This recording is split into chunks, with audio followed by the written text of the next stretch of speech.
తన సొంత కార్యములను మాత్రమే కాక ఇతరుల కార్యములను కూడా చూడవలెను. క్రీస్తు యేసునకు కలిగిన ఈ మనస్సు మీరును కలిగి ఉండుడి. ఆయన దేవుని స్వరూపము కలిగిన వాడై ఉండి దేవునితో సమానముగా ఉండుట విడిచిపెట్టకూడని భాగ్యమని ఎంచుకొనలేదు గాని మనుష్యుల పోలికగా పుట్టి దాసుని స్వరూపమును ధరించుకుని తను తానే రిక్తునిగా చేసుకునెను. మరియు ఆయన ఆకారముందు మనుష్యుడిగా కనబడి మరణము పొందినంతగా అనగా శిలువ మరణము పొందినంతగా విధేయత చూపినవాడై తను తాను తగ్గించుకొనెను. ఈ పరిశుద్ధ వాక్యం మన హృదయాల్లో ఫలించింది.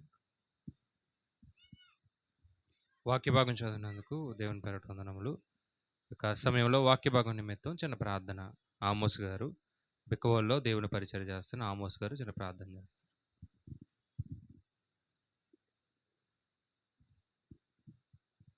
ప్రార్థన చేసుకుందాం. మహాగణుడా, మహోన్నతుడైన తండ్రి, అది మిక్కిలిగా ప్రేమించిన దేవా, నీ పరిశుద్ధమైన ఘనమైన శ్రేష్టమైన నామానికి వందనాలు, స్తోత్రాలు తండ్రి.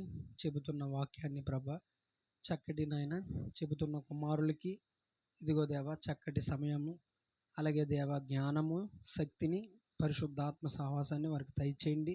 అలాగే వచ్చిన ప్రతి ఒక్క బిడ్డ మీద మీ హస్తము, మీ కనికరము, మీ కృప తోడుగా ఉండి చెప్పిన వాక్యాన్ని వినమట్టుకి వినుట కాదు కానీ దాన్ని గ్రహించి తండ్రి నాయన మనసుల్లో నాటుకుపోయే తండ్రి చక్కటి ఫలింపుని వారందరికీ దయచేయమని, ఇంకా రావలసిన ప్రతి బిడ్డను కూడా దీవించి ఆశీర్వదించమని యేసుక్రీస్తు పరిశుద్ధ నామమున అడుగుచున్నాం కన్న తండ్రి. చక్కగా ప్రార్థించిన మరి సేవకులకు దేవుని పేరట వందనములు. ఈ యొక్క సమయంలో సహోదరి శ్రీలక్ష్మి వచ్చి ఒక 15 నిమిషాల పాటు దేవుని మాటల్ని మనకు అందిస్తుంది.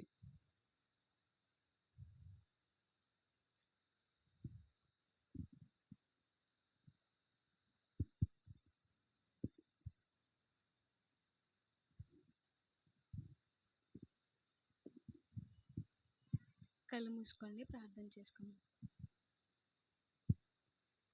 పరిశుద్ధుడు అని సకల దేవతతో కొనియాడబడుచున్న మా ప్రియ పరలోకం మా కన్న తండ్రి, మీ యొక్క ఘనమైన నామములకు అతి శ్రేష్టమైన నామములకు వేలాది వందనాలయ్యా. గడిచిన కాలం నుంచి ఇప్పటి వరకు రక్షించారు, అందుని బట్టి మీకు వందనాలు తండ్రి. దేవా, ఈ యొక్క దినాన్ని చూడకుండా ఎంతోమంది మరణిస్తున్నారయ్యా. అట్టి లెక్కల్లో ఉంచకుండా తండ్రి మమ్మల్ని సజీవులుగా ఉంచి మిమ్మల్ని ఇలా ఆరాధించుకొని గొప్ప భాగ్యాన్ని మాకు అనుగ్రహించిన విధానాన్ని బట్టి మీకు వందనాలు దేవా. ఈ యొక్క దినమున తండ్రి మేమందరం ఇలా కూడుకోవడానికి మీరు ఇచ్చిన భాగ్యాన్ని బట్టి మీకు వందనాలు. ఇప్పటి వరకు పాటల ద్వారా వాక్యపఠనం ద్వారా మిమ్మల్ని కనపరిచిన బిడ్డల్ని దీవించి ఆస్వాదించండి. ఇప్పుడు చెప్తున్న నాకును వింటున్న వారికి కూడా మంచి జ్ఞానాన్ని అనుగ్రహించండి నాయన. విని విడిచిపెట్టే వారి విధంగా కాకుండా వాక్యానుసారంగా బ్రతకడానికి తండ్రి మాకు మార్పును దయచేస్తారని, రక్షణ దయచేస్తారని మేము నమ్ముచు ప్రతి ఒక్కరు కూడా తండ్రి వాక్యం చెప్తున్నప్పుడు అర్థమయ్యే రీతిలో చెప్పడానికి తగినంత తెలివిని జ్ఞానాన్ని నాకును అనుగ్రహిస్తారని కోరుకుంటూ ఈ ప్రార్థన క్రీస్తునామమును బట్టి అడిగి వేడుకుంటున్నాం మా కన్న తండ్రి, ఆమేన్. ముందుగా తండ్రి అయిన దేవునికి వందనాలు. అలాగే కూడి వచ్చిన మీ అందరూ కూడా క్రీస్తు వారి పేరట వందనాలు.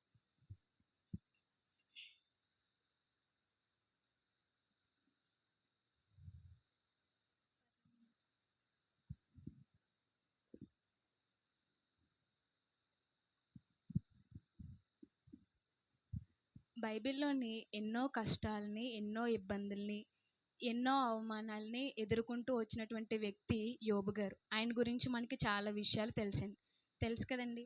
ఆయన ఎన్నో ఇబ్బందుల్ని, ఎన్నో సమస్యల్ని ఎదుర్కొంటూ చాలా వరకు ఎన్ని ఇబ్బందులు వచ్చినా, ఎన్ని కష్టాలు వచ్చినా సరే దేవుణ్ణి విడిచిపెట్టకుండా ఏం చేశారండి, ఆయన దేవుణ్ణి స్తుతించుకుంటూ దేవుణ్ణే కొనియాడుతూ ఏమండి ఆయనకున్నటువంటి సమస్తాన్ని పోగొట్టుకున్నా సరే ఎవరిని విడిచిపెట్టలేదు, దేవుణ్ణి విడిచిపెట్టకుండా దేవుణ్ణే కొనియాడుతూ ఏమండి ఆయన యొక్క జీవితం అంతా కూడా కొనసాగించారు. ఈ విషయం మన అందరికీ తెలిసిందే.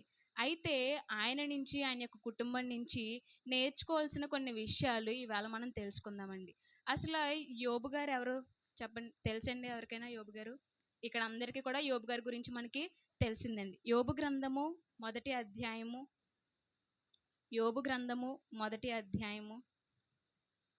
మొదటి వచనమండి.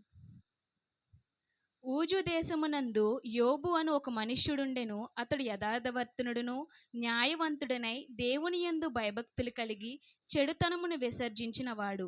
అతనికి 7 కుమార్తెలను 3 కుమార్తెలను కలిగిరి.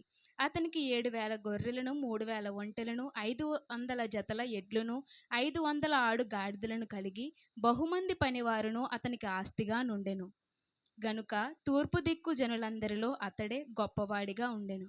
ఏమండి, యోబు అనేటువంటి ఒక మనుష్యుడు ఉన్నాడంట. అతను చాలా గొప్పవాడట. ఆయన ఎటువంటి వాడంట? యథార్థవర్తనుడు, న్యాయవంతుడు, ఇంకా దేవుని యందు భయభక్తులు కలిగిన వాడు. అసలు చెడుతనం అంటే ఏమిటో కూడా తెలియకుండా ఉన్నటువంటి వ్యక్తి ఎవరు? యోబు గారు. ఏమండి, ఏ తప్పు చేయకుండా దేవుని పట్ల నీతిగా గొప్పగా బ్రతికేటువంటి తండ్రిగా ఎవరున్నారండి? యోబు గారు ఉన్నారు. ఏమండి, ఇప్పుడు తల్లిదండ్రులు ఏ విధంగా బ్రతికితే పిల్లలు కూడా ఎలా ఉంటారు? అదే విధంగా ఉంటారు కదండి. పిల్లలు ఒక చెడు మార్గంలో నడుస్తున్నారంటే తల్లిదండ్రుల యొక్క నడవడిక బాగోకపోతే పిల్లలు కూడా ఎలా ఉంటారు? అదే విధంగా ఉంటారు. కానీ ఇక్కడ యోబు గారి యొక్క జీవితం ఎలా ఉందంట? చాలా గొప్పగా ఉందంట. మరి ఇంత గొప్పగా ఉన్న వ్యక్తి యొక్క కుమారులు కుమార్తెలు ఏ విధంగా ఉన్నారు అనే విషయాన్ని గురించి మనం ఆలోచన చేద్దామండి.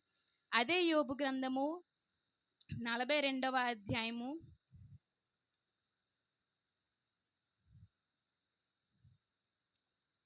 14వ వచనమండి.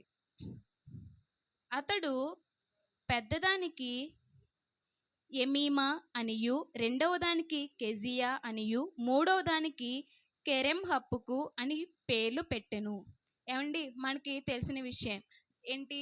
యోబు గారికి ఈ ఆస్తి ఇవన్నీ ఉన్నప్పుడు అపవాది వచ్చి దేవుణ్ణి పరీక్షించమన్నప్పుడు అవన్నీ జరిగిన విషయాల గురించి మనకి తెలిసిందే.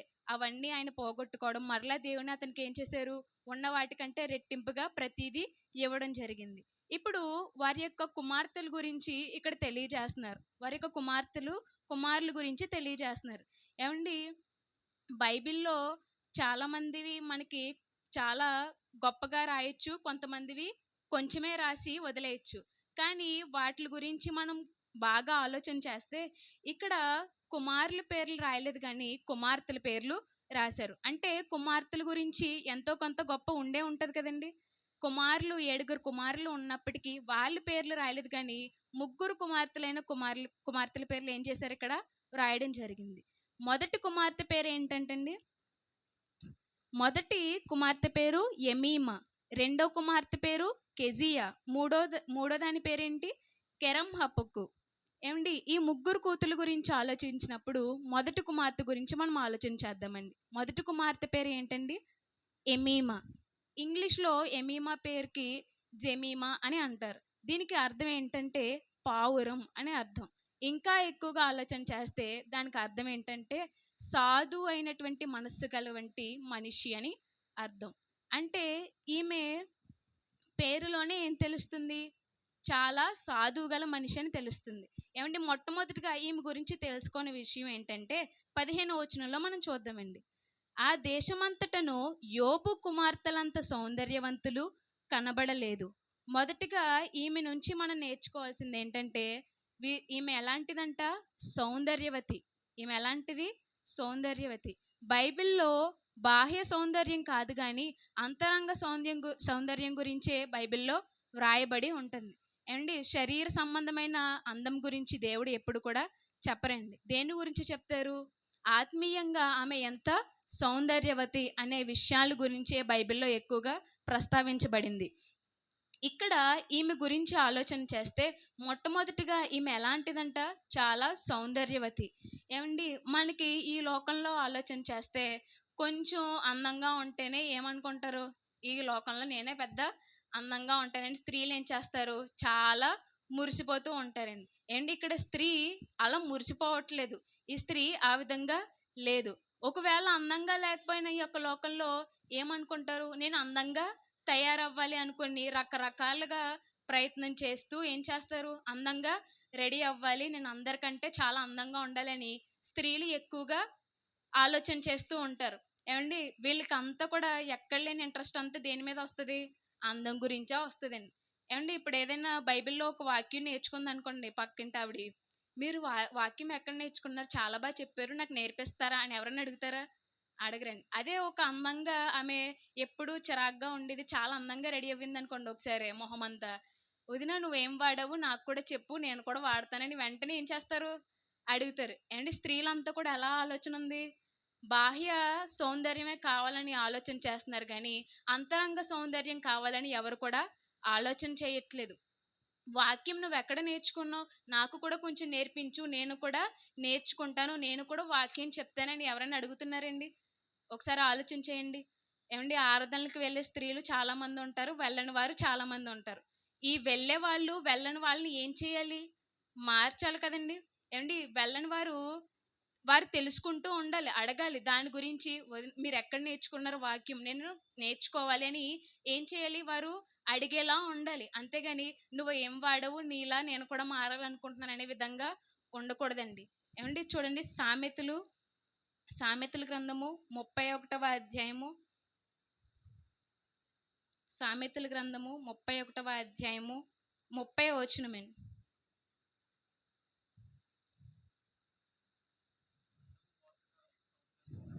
అందము మోసకరము, సౌందర్యము వ్యర్థము. యెహోవా యందు భయభక్తులు కలిగిన స్త్రీ కొనియాడబడును. ఏమండి ఇక్కడ ఏం చెప్తున్నారు? అందం ఎలాంటిదంట? మోసకరమైనది. మనం ఎంతో డబ్బు పెట్టి ఏం చేస్తారు చాలామంది? బ్యూటీ పార్లర్కి వెళ్తారా లేదండి? ఎంతో డబ్బు ఖర్చు పెడతారు. వాళ్ళకి అసలు ఆ డబ్బు అనేది కూడా పెద్దగా లెక్క అనిపించదు. అదే సంఘానికి ఒక 1000 రూపాయలు ఇవ్వాలనుకోండి, ఎంత ఆలోచిస్తారు? ఏవండి నెల వెళ్ళి ఏం చేస్తారు? బ్యూటీ పార్లర్కి వెళ్ళి మనం చేయించుకోగలుగుతున్నాం కానీ, ఒక్కసారైనా ఒక ఆదివారమైనా లేదా నెలకు ఒకసారైనా దేవునికి మనం ఇవ్వాలి, డబ్బులు ఇవ్వాలని ఎవరైనా ఆలోచన చేస్తున్నారా? దేవుని యొక్క సేవకి వాడబడాలని ఎవరైనా ఆలోచన చేస్తున్నారా? ఏమండి చాలామంది కూడా ఆలోచన చేసేది ఏంటంటే, ఇప్పుడు దేవుని యొక్క సువార్త ఉంది అని చెప్పగానే ఎండాకాలంలో ఎంతమంది వెళ్ళగలుగుతారు?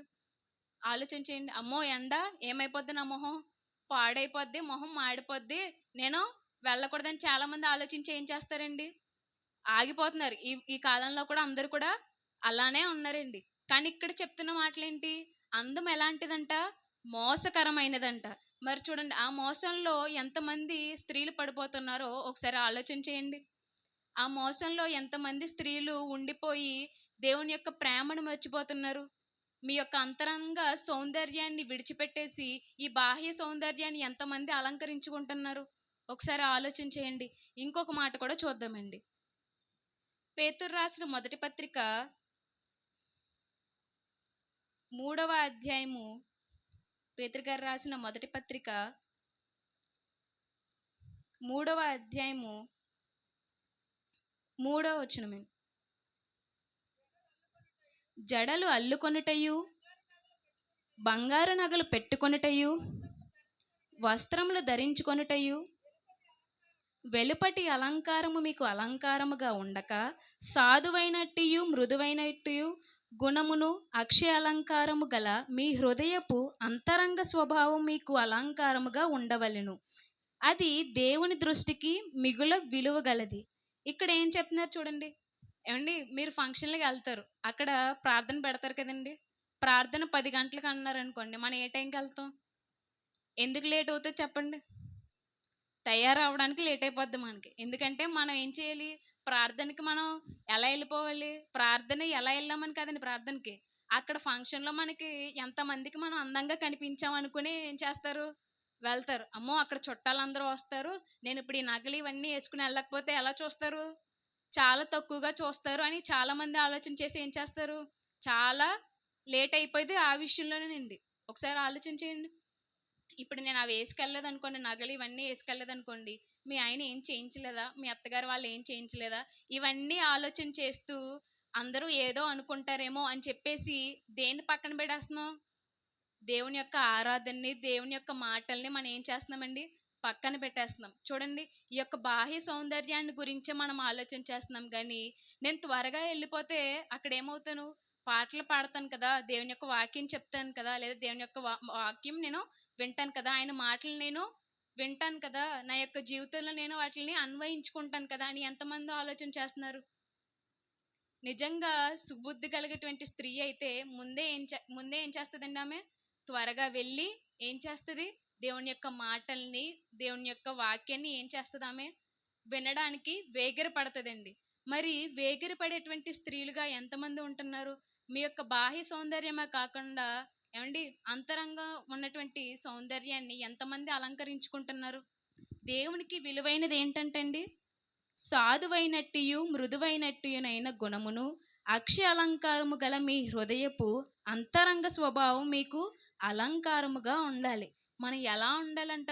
చాలా తగ్గింపు గుణం, దీనత్వం కలిగి మనం ఉండాలి. దేవుని యొక్క వాక్యానికి మనం ఎలా ఉండాలి? చాలా త్వరపడి మనం వెళ్ళాలి. ఏమండి మనం రెడీ అవుతూ మనం లేట్ చేసేసి దేవుని యొక్క మాటలని మనం పక్కన పెట్టేసామనుకోండి, మనం ఎంత రెడీ అయినా సరే దేనికి కూడా విలువ ఉండదండి. దేవునికి విలువ కలిగినటువంటి స్త్రీలా మనం ఉండాలి అంటే మనం ఎలా ఉండాలి?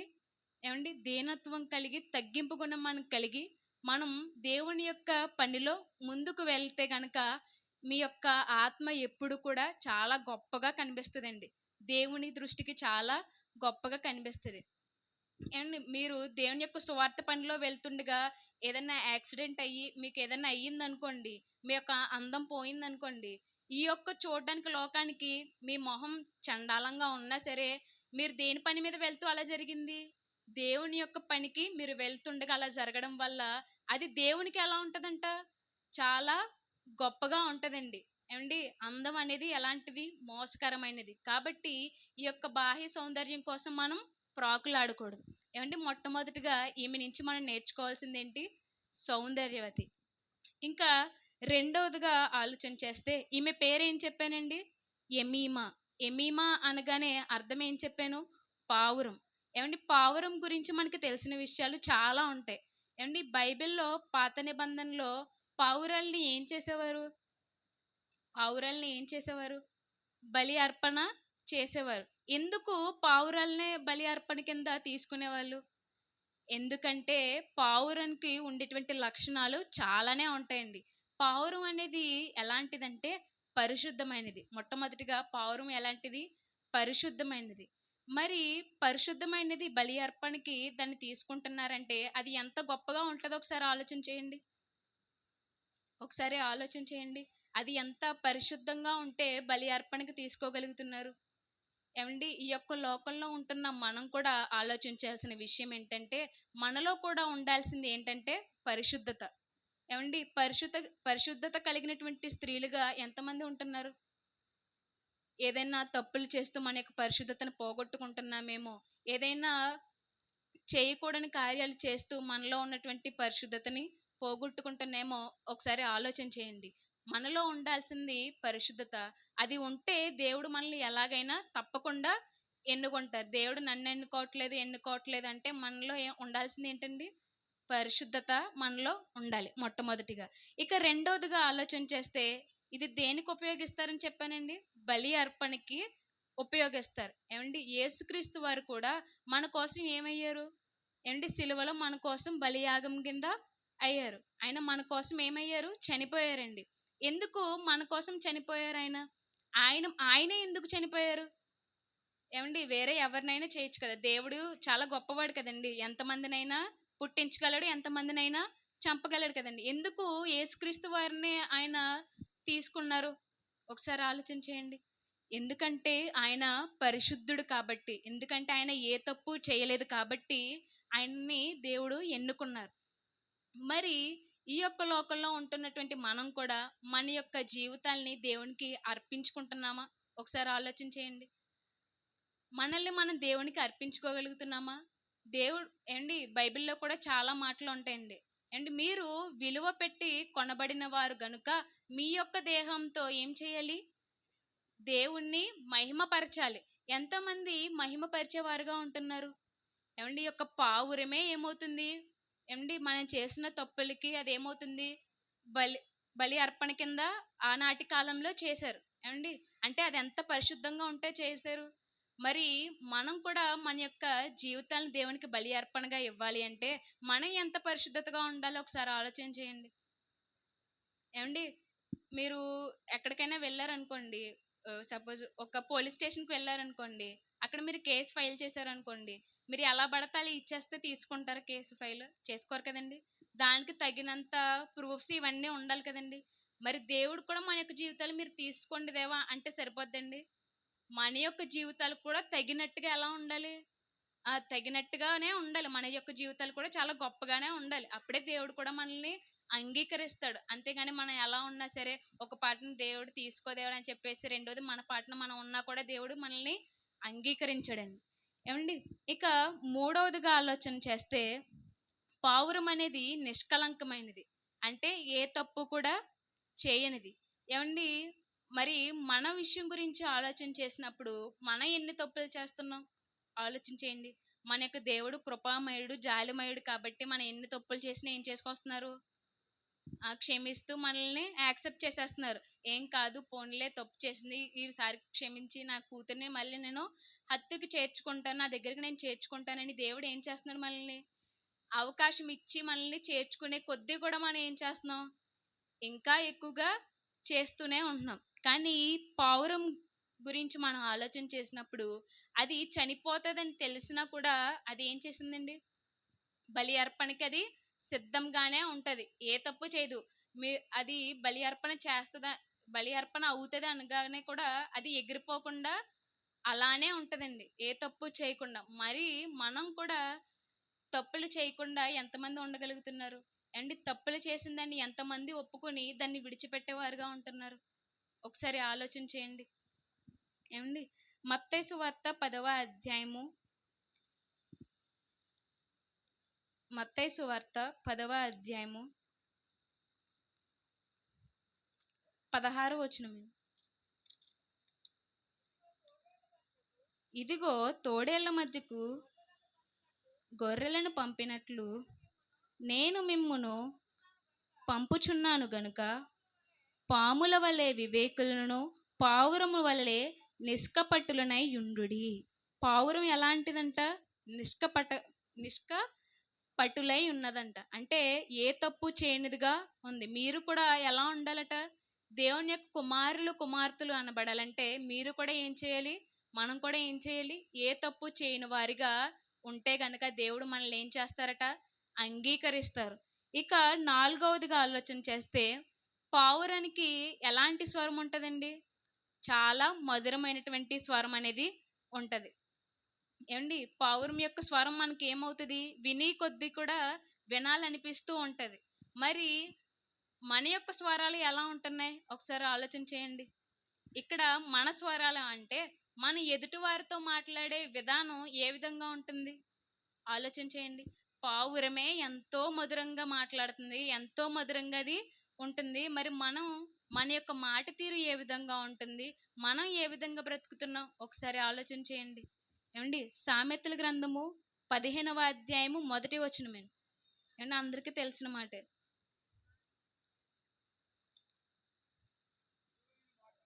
మృదువైన మాట క్రోధమును చల్లార్చును, నొప్పించు మాట కోపమును రేపును. ఇక్కడ చూడండి, మృదువైన మాట ఏం చేస్తుందంట, క్రోధమును చల్లార్చును, నొప్పించు మాట కోపమును రేపును. మన యొక్క మాట తీరు మృదువుగా ఉంటే ఏమవుతుందంట, ఎంతటి కోపాన్నైనా కూడా మనం ఏం చేయగలం, చల్లార్చగలం. ఏమండి, మీరు ఇప్పుడు చాలా పెద్ద గొడవ జరుగుతుంది అనుకోండి, అంత పెద్ద గొడవ జరుగుతున్నా కూడా మీరు చాలా తగ్గింపు గుణంతో మాట్లాడితే ఏమవుతుంది, అక్కడతో ఆ గొడవ వదిలిపోద్ది. లేదు నేను అంత కాదు ఇంత కాదని మనం ఇంకా ఎక్స్ట్రాగా మాట్లాడాం అనుకోండి, ఇంకా హెచ్చించేలా మాట్లాడాం అనుకోండి, ఆ గొడవ ఏమవుతుంది, ఇంకా ఇంకా అది పెరిగిపోద్ది. కాబట్టి మన యొక్క నోటి తీరు కూడా ఎలా ఉండాలట, చాలా మృదువుగా ఉండాలి. ఆ యొక్క స్త్రీకి కూడా చూడండి, ఆ యొక్క స్త్రీ యొక్క అర్థమే పావురం. అంటే ఆ స్త్రీ యొక్క గుణాలు మనకి ఎలా తెలియజేస్తున్నాయి ఒకసారి ఆలోచించండి. ఆ స్త్రీ కూడా ఎలా ఉండుంటది, ఆమె యొక్క మాట తీరు కూడా చాలా మృదువుగా ఉంటది. ఏమండి, మరి మన యొక్క మాటలు కూడా ఏ విధంగా ఉంటున్నాయో ఒకసారి ఆలోచించేయండి. ఏమండి, స్త్రీల యొక్క మాట చాలా జాగ్రత్తగా ఉండాలి. ఎందుకంటే స్త్రీలే ఏం చేస్తారు, గృహాన్ని ఏళ్తారు కదండి. గృహాన్ని స్త్రీయే ఏం చేస్తుంది, చక్కబెడుతుంది. ఈ చక్కబెట్టే స్త్రీ యొక్క మాటే తీరు సరిగ్గా ఉండలేదనుకోండి, ఇంట్లో వాళ్ళు ఎవరైనా సరిగ్గా ఉంటారండి చెప్పండి. పిల్లలు కావచ్చు, భర్త కావచ్చు, ఆమె చక్కదిద్దే ఇల్లంతా కూడా ఎలా ఉంటుంది, చాలా చిందరవందరగా ఉంటుంది. కాబట్టి స్త్రీ యొక్క మాట కూడా ఎలా ఉండాలి, చాలా మృదువుగా ఉండాలి. ఇక ఈ యొక్క పావురానికి ఉండేటువంటి చివరి లక్షణం, అది బండ సందులలో నివసిస్తుందంట. ఏమండి, పరమగీతములు 2వ అధ్యాయము పరమగీతములు 2వ అధ్యాయము 14వ వచనం. బండ సందులలో ఎగురు నా పావురమా, పేటు బీటల నాశ్రయించు నా పావురమా, నీ స్వరము మధురము, నీ ముఖము మనోహరము, నీ ముఖము నాకు కనబడనిమ్ము, నీ స్వరము నాకు వినబడనిమ్ము. ఏమండి, ఈ యొక్క మనకి బైబిల్లో బండ అనగానే మనకి ఎవరు గుర్తొస్తారు? క్రీస్తు. ఏమండి, బండ యొక్క సందులు ఎలా ఉంటాయి? చాలా ఇరుకుగా ఉంటాయి. ఆ ఇరుకు ప్రదేశంలో కూడా ఈ యొక్క పావురం ఏం చేస్తుంది? నివసిస్తుంది. మరి క్రీస్తు యొక్క మార్గం కూడా ఉందంట. ఆ మార్గం ఎలా ఉంటుందంట? ఇరుకు మార్గం. మరి ఆ ఇరుకు మార్గంలో ప్రవేశించే వారు ఎంతమంది ఉంటున్నారు? ఒకసారి ఆలోచన చేయండి. ఆయన యొక్క మార్గము ఇరుకుగా ఉంటుంది, కానీ వెళ్ళేవారు ఎంతమంది ఉంటున్నారు? ఒకసారి ఆలోచన చేయండి. ఎవ్వరు కూడా వెళ్ళలేకపోతున్నారంటండి. అందరూ కూడా ఏదో ఒకటి మనల్ని ఏం చేస్తుంది? వెనక నుంచి లాగేస్తుంది. ఏది కూడా మనల్ని వెళ్ళనివ్వట్లేదు. ఏమండి, కాబట్టి మనల్ని ఏదైతే లాగుతుందో, ఏదైతే వెళ్ళనివ్వట్లేదో ఆ మార్గానికి మనం ఏం చేయాలి? వాటన్నిటిని కూడా అధిగమించుకొని మనం ఏం చేయాలి? ఆ యొక్క ఇరుకు మార్గంలోనికి వెళ్ళడానికి ప్రయత్నం చేయాలి. ఆ యొక్క పావురం యొక్క స్థలం అది ఎలా అయితే ఏర్పాటు చేసుకోగలుగుతుందో ఆ ఇరుకు మార్గంలోకి వెళ్ళడానికి తగినన్ని మనం కూడా ఏం చేయాలి? జాగ్రత్తలు తీసుకొని, ఏమండి, మనం కూడా దేవుని యొక్క మార్గంలోనికి వెళ్ళాలి అనే ఒక ఆలోచనతో ఏం చేయాలి? మనం దేవుని యొక్క వైపుకి నడవాలి. కాబట్టి ఈ యొక్క స్త్రీకి ఉన్నటువంటి, ఈ పావురానికి ఉన్నటువంటి లక్షణాలు ఏంటండి? ఒకటి, పరిశుద్ధమైనది. రెండవది, ఇది బలి అర్పణకి ఉపయోగపడేది. ఇంకా ఇది నిష్కలంకమైనది. ఇంకా దాని యొక్క స్వరం అనేది ఎలా ఉంటుంది? చాలా మధురంగా ఉంటుంది. చివరిగా ఏంటండి, ఇది బండ సందుల్లో కూడా ఇది నివసిస్తుంది.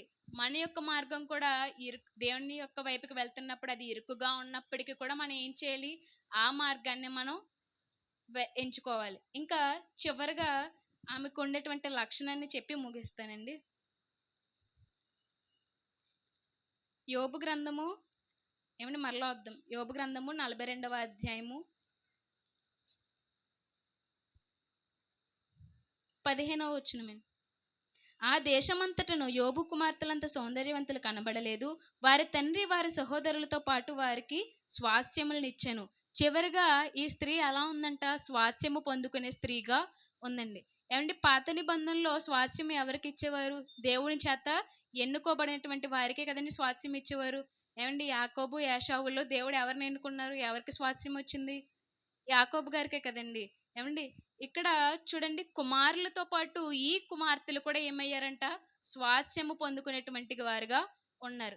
మరి మనం కూడా దేవుడిచ్చే స్వాస్యాన్ని పొందుకునే వారుగా ఎంతమంది ఉంటున్నారు? ఒకసారి ఆలోచన చేయండి. దేవుడు ఇచ్చేటువంటి ఆ యొక్క గొప్ప పరలోకాన్ని పొందుకునే స్త్రీలుగా ఎంతమంది ఉంటున్నారు? వాటిని పొందుకోవడానికి ఎంతమంది ప్రయత్నిస్తున్నారు? ఒకసారి ఆలోచన చేయండి. కాబట్టి ఈ స్త్రీ ద్వారా మనం నేర్చుకున్న విషయాలను మన యొక్క జీవితంలో అవలంబించుకొని అదే విధంగా మనం కూడా బ్రతుకుతారని కోరుకుంటూ నా చిన్న మాటలు ముగిస్తున్నాను. కళ్ళు మూసుకొని ప్రార్థన చేసుకుందాం. పరిశుద్ధుడని సకల దేవతతో కొనియాడబడిన మా ప్రియ పరలోక మా కన్న తండ్రి, మీ యొక్క ఘనమైన నామమునకు అతి శ్రేష్టమైన నామమునకు వేలాది వందనాలయ్యా. దేవా, ఇప్పటి వరకు తండ్రి మా కోసం మేము తెలుసుకున్న విషయాలను బట్టి దేవా, ఆ స్త్రీ ఎంతైతే గొప్పగా బ్రతికిందో దేవా, అటువంటి లక్షణాలు కూడా మా యొక్క జీవితంలో కూడా తండ్రి మేము వాటిని అవలంబించుకోవడానికి సహాయాన్ని దయచేయండి నాయన. దేవా, మా యొక్క జీవితాన్ని కూడా ఎదుటి వారికి మాదిరికరంగా బ్రతకడానికి సహాయాన్ని దయచేస్తారని మేము నమ్ముచు విన్న ప్రతి బిడ్డను కూడా దీవించి ఆస్వాదించమని, మా ప్రార్థనలోని తప్పులుంటే మన్నించమని ఈ ప్రార్థన క్రీస్తునామమును బట్టి అడిగి వేడుకుంటున్నాం మా కన్న తండ్రి. ఆమేన్. అందరికీ వందనాలు.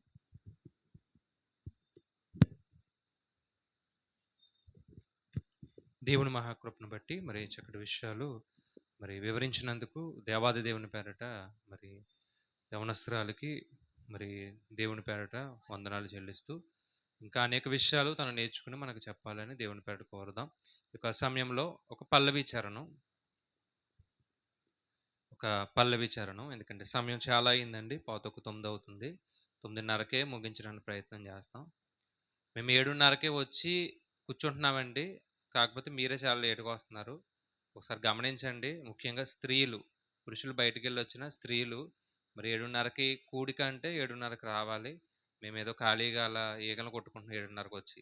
మీరు 8:15కి చక్కగా వచ్చి కూర్చుంటున్నారు. ఒకవేళ లేట్ అయితే అబ్బో లేట్ అయిపోయింది 10 అయిపోయింది అంటున్నారు. కాబట్టి ఇది మంచిది కాదని నా ఉద్దేశం. కాబట్టి గమనించండి. ఒక పల్లవి ఒక చరణం.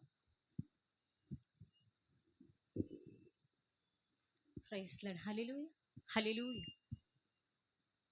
విలువేలేని నా జీవితం నీ చేతిలో పడగానే అది ఎంతో విలువని నాకు చూపితివే.